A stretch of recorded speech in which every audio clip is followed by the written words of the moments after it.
Avant que la vidéo commence, je tiens à vous préciser que j'ai un compte Twitch que je vous mettrai dans la description et aussi ainsi qu'un compte Twitter.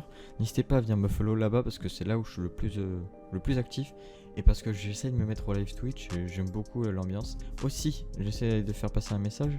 Si vous avez un pivot à plus de 90 de général et tous vos badges, n'hésitez pas à m'ajouter sur le PSN qui est Ikes, comme le pseudo de ma chaîne, parce que j'ai besoin de duo pour pouvoir jouer, pour grind le parc tout simplement. Voilà, je vous laisse à la vidéo. Dites-moi si vous voulez un prochain build. J'ai un build délié un peu à la LeBron James que j'ai fait et que j'ai monté, que j'ai maxé et qui fait vraiment du lourd en parc. Donc dites-moi si ça vous intéresse, je pourrais en plus vous montrer du gameplay avec. Donc voilà. Et yo les gars, c'est Ikes. Aujourd'hui on se retrouve pour une nouvelle vidéo sur un build meneur après un mois d'absence, car c'est bien beau de vous montrer les techniques pour monter vos badges, mais il vous faut un build. Donc je vais vous faire le build selon moi le plus complet en tant que meneur. J'étais absent pendant un mois car j'avais fait un stage et que j'avais pas trop d'idées de vidéo et un petit manque de motivation, mais là ça devrait aller. J'ai chopé quelques idées de vidéo, etc. Je vous ferai du parc, plein d'autres trucs cool. Donc en plus de l'absence, il y avait le début de la NBA. Donc moi mon équipe préférée c'est Brooklyn, si vous voulez savoir. N'hésitez pas à me dire en commentaire quelle est votre équipe préférée et quel joueur vous a le plus plu en début de saison. Moi j'avoue que LeBron James qui revient pas mal en défense, ça fait plaisir à voir. Kyrie qui est monstrueux, Trae Young aussi qui est vraiment lourd. Enfin bref, dites-moi les joueurs qui vous ont un peu surpris durant ce début de NBA. Et donc on va directement commencer dans le build. Donc ce build c'est un meneur, hein, comme vous le voyez. La meilleure main, vous mettez ce que vous voulez. Numéro de maillot, moi j'ai mis le 3 parce que c'est le jour de mon anniversaire, le 3 novembre.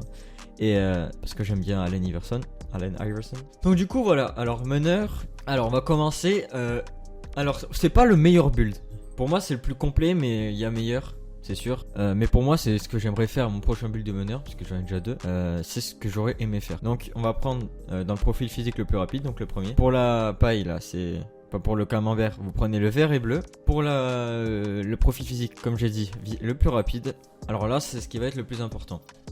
Alors tir de près on va maxer, double pas en pénétration on max, dunk en pénétration on max. Juste ça, là on est bon. Tir à mi-distance on max, tir à 3 points on max.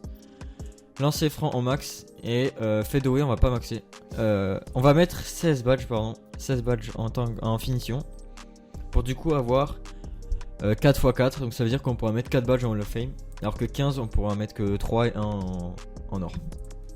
Alors pourquoi vous me direz de mettre autant de badges dans autant de choses? C'est parce que c'est, comme je vous ai dit, le build le plus complet, donc vous pourrez vraiment, vous serez pas loin de pouvoir poster des gens, vous pourrez speed boost, vous pourrez tirer à 3 points, enfin ce build est vraiment complet. Alors on met pareil 16 en organisation. Et là on va mettre défense extérieure, rapidité latérale, interception. Ou alors si vous voulez pas l'interception, vous en foutez, vous mettez rebond offensif, rebond défensif. Mais le problème c'est que ça vous donne moins de badges. Donc voilà, donc après c'est selon vos préférences. Moi je suis à vous, je mettrai comme ça. En soi les rebonds, ce sera pas à vous d'aller les chercher. En plus vous avez 6 badges en défense, du coup vous aurez 3 badges en or. Et c'est cool. Donc n'hésitez pas, quand vous avez fait le build, n'hésitez pas à baisser un peu partout pour voir si vous pouvez grappiller des points. Regardez là je peux grappiller 5 points. Pas mettre en défense à l'intérieur, mais peut-être en rebond, ouais. Ouais on va mettre en rebond. Donc voilà, pour moi c'est le build le plus complet parce que, alors c'est pas moi qui l'ai créé ce build, hein. Loin de là, je l'ai vu sur une vidéo mais je le trouvais vraiment cool. Parce qu'en fait, vous serez capable de poster les gens. Parce que vous avez dunk en pénétration 82. Quand vous serez genre 98 de général, vous aurez les animations de dunk en pénétration. Donc juste, faudra pas faire gaffe de tomber en dessous parce que sinon elles disparaîtront. Mais à partir de 85, vous avez les animations de dunk au contact. Et ça, c'est vraiment lourd. Donc du coup, vous pourrez poster des gens avec ce build. Donc ça, c'est vraiment cool. Ou sinon, si vous voulez un peu plus d'animation de dunk, vous mettez tout en dunk sans élan. Je sais que ça joue un peu sur les animations d'avoir des dunks sans élan. Donc voilà. Alors comme vous voyez on m'invite, hein, c'est un pote qui j'ai fait du parc hier. Donc dites-moi en commentaire si aussi ça vous intéresse que je fasse du parc. Parce que moi je serais vraiment chaud de faire des vidéos un peu best-of de ce que je fais en parc, etc. Parce que franchement j'aime bien le parc. Alors limite je vais enlever le contre et je vais mettre, voilà, je vais mettre un rebond offensif. Ouais, là c'est mieux. Ah ouais, ok. Ouais, parce qu'en vrai le build je l'ai pas refait. Donc vous voyez c'est un peu en freestyle, je me prends pas trop la tête. Mais là vous mettez robot offensif, comme ça si vous ratez vos doubles pas, vous pourrez essayer de les rattraper, même si ça sera pas dingue. Et voilà, alors pour moi c'est le build le plus complet parce que vous pourrez speed boost, vous pouvez tirer à 3 points et dans la raquette vous êtes vraiment bon. Alors la morphologie vous mettez ce que vous voulez, ça change rien. Je pense que c'est plus mental. Moi j'aime bien les mettre compact ou solide, mettre solide. Alors niveau de la taille, vous pouvez augmenter d'un cran, bah ça vous fait baisser de la vitesse, mais vous pourrez me défendre. Ou alors vous baissez d'un cran, comme ça vous gagnez un contrôle du ballon.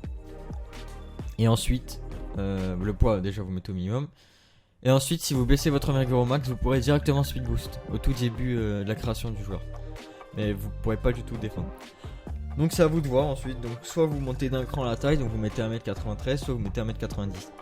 Non, 1m92 ou 1m90. Alors vous allez prendre un cran au-dessus de la dernière, comme ça vous voyez, vous gardez vos 3 points. Donc voilà, vous mettez l'envergure au minimum. Non, mettez l'envergure à 1,94 en vrai. Mettez l'envergure à 1,94. Et takeover c'est selon vos envies, si vous avez envie de plus vous faire un rôle de la raquette. Après ça c'est vous connaissez, hein, dribbler, spot up, etc. Donc ça c'est selon vos envies. Moi je serais vous, je prendrais créateur de tir. Moi je prendrais créateur de tir pour pouvoir faire des fades en mouvement, etc. Et voilà, vous avez votre build, hein, c'est une menace offensive, c'est pas très original, mais c'est le build qui selon moi le plus complet. C'est pas le build le plus OP, mais vraiment vous allez très fort et très chiant à défendre. Donc voilà, j'espère que la vidéo vous aura plu, que vous serez là quand même pour mon retour. N'hésitez pas à lâcher un like si la vidéo vous a plu, si le build vous est utile, et si la vidéo vous a été utile. N'hésitez pas à me lâcher en commentaire ce que vous voudriez voir sur la chaîne. Alors les gars, je tiens à préciser que j'ai fait quelques modifications sur le build, c'est-à-dire que je l'ai mis à 1,91 en taille et à 1,94 il me semble d'envergure, et pas 1,93 d'envergure, parce que c'était plus rentable au terme de défense. En soi le build devient plus grand, il y avait un peu plus d'envergure, donc ce qui fait qu'en défense vous serez un peu plus libre. Alors comme vous pouvez le voir, le build ressemble à Derrick Rose, un joueur que j'aimais bien, donc je trouve ça cool de faire des builds qui ressemblent à des joueurs que j'apprécie dans la vraie vie. Ensuite, là je commente en différé bien sûr, donc là on voit que les stats sont à 99 maxé. Et en fait c'est faux, ça c'est les stats à 95 de général, à 99 vous pouvez rajouter plus 4 à toutes les stats, et plus 5 si vous passez à 99.9. Donc juste vous rajoutez plus 1 de 99, pas plus 5, donc en plus 9 en tout, c'est plus 5 en tout. Donc bon, ensuite on va passer au badge normalement. Oui aussi je précise, faites bien les entraînements à la salle de musculation, parce que ça vous rajoute des qualités physiques. Alors en badge de finition, finisseur au contact, drop stepper, appui déroutant et finisseur furtif. Alors finisseur furtif c'est plus si vous voulez poster, parce que vous aurez un peu de mal avec ce build, vous êtes très petit, et si vous prenez pas le takeover slasher ça va être très dur. Donc moi je le mettrai plus sur acrobat pour pouvoir faire bouger les pivots au poste, c'est-à-dire faire bouger les feintés.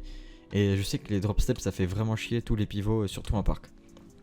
Alors ensuite on va s'attaquer à la partie des badges en tir. Alors, rapide de la gâchette en Hall of Fame, géant vert en Hall of Fame, sniper en Hall of Fame. Ensuite, vous pouvez hésiter entre imperturbable, machine à tirer, chasseur de zone préférentielle et catch and shoot. Alors, catch and shoot, c'est un badge que j'aime bien. Imperturbable, je l'aime beaucoup aussi. Machine à tirer, on m'en dit du bien. Chasseur de zone préférentielle, faut savoir que c'est les 25 dernières zones. Donc, c'est plus un badge en mode si vous avez bien shoot les derniers matchs, le badge va bien marcher. Si vous shootez mal, le badge va mal marcher. Donc prenez ça en compte. Dites-vous que le badge a beaucoup changé, donc ça le rend plus situationnel par rapport à vos tirs dernièrement. Donc voilà, je vous montre les possibilités que moi je pourrais faire, et je vous montre comment je resterai moi si je faisais le build, parce que je ne l'ai pas. Mais ce build, je sais qu'il est fort, vous inquiétez pas, je vous donnerai pas de la merde. Alors, premier pas rapide, rigueur infatigable, pro du dribble, créateur d'espace si vous voulez casser les chevilles en faisant des step back. Altruiste et chef d'orchestre, c'est ce que je vous conseillerais le plus parce que c'est ce qu'il y a de mieux. Et mettre le dernier en main ferme, parce que main ferme, à part en bronze, ça ne sert absolument à rien. Donc bon, ensuite on va passer en défense. Là vous mettez soit pro de l'esquive. Enfin en fait pro de l'esquive c'est essentiel, parce que les screens en parc c'est trop chiant, et les screens en général c'est trop chiant. Et l'avoir c'est vraiment pour moi ça me fait trop plaisir. Quand je joue avec mon build qui a de la défense et qui a pas de défense, je ressens trop la différence. Intercepteur, parce que j'essaie souvent d'intercepter les passes qui sont mal faites. Ensuite vous pouvez mettre mur de briques si vous jouez beaucoup en team et que vous faites des murs. Je vous déteste si vous faites ça, je rigole, mais vous comprenez, si vous faites de l'ISO vous n'êtes pas le meilleur gameplay. Et ensuite vous mettez pickpocket si vous mettez pickpocket si vous arrivez à beaucoup intercepter. Donc voilà, c'était la fin de cette vidéo, donc j'espère que la vidéo vous aura plu. N'hésitez pas à lâcher votre meilleur like.